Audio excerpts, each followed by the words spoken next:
માલણપુર ગામના કોળી સમાજના આગેવાન ચીકાભાઈ ઝાપડિયા પર જીવલેણ હુમલાની ઘટના સમાવી છે।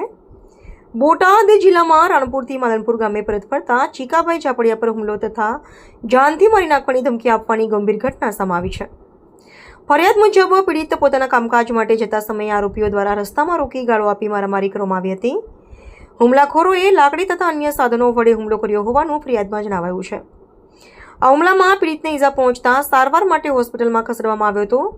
આ ઉપરાંત આરોપીઓ દ્વારા પીડિતને જાનથી મારી નાખવાની ધમકી આપવામાં આવી હોવાનો ફરિયાદમાં ઉલ્લેખ।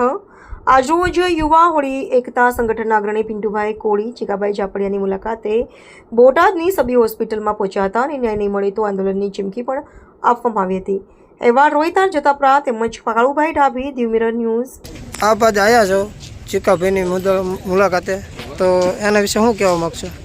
ચીકાભાઈને આજે યુવા કોળી એકતા સંગઠનના કારોબારી સભ્ય તથા સમસ્ત કોળી ઠાકોર સમાજ દ્વારા આજે મુલાકાત લેવામાં આવી। તો ચીકાભાઈએ જણાવ્યું કે મેં જે નામચોક કેસ દાખલ કરાયો છે એની અંદર 13,700 મારા ખીચામાંથી જે લીધા એ કુલદીપભાઈ નામના વ્યક્તિએ લીધા છે, પરંતુ મેં આ નામચોક લખાઈ એમ છતાં પોલીસ દ્વારા નામચોકના બદલે પડી ગયા પૈસા એવું કરી અને કેસ દાખલ કર્યો છે। જો આગામી સમયની અંદર નામજોગ કેસ દાખલ કરવામાં નહીં આવે તો યુવા કોળી સંગઠન આગામી દિવસોની અંદર મોટા આંદોલન તરફ વધશે અને હર હંમેશ કોળી ઠાકોર સમાજ સાથે અન્યાય થઈ રહ્યો છે।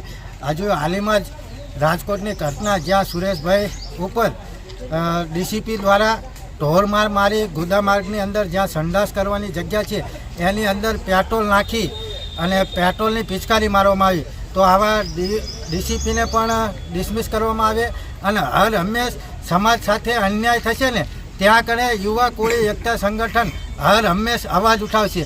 આ યુવા કોળી એકતા સંગઠન સમાજ સાથે અડીખમ ઊભું રહેશે। કોઈ પણ સામે ચમરબંધી હશે એને છોડવામાં નહીં આવે। ચીકાભાઈને માર પણ મારવામાં આવ્યો છે? હા, ચીકાભાઈને માર મારી અને પગ પણ ભાગી નાખવામાં આવ્યા છે। Thank you.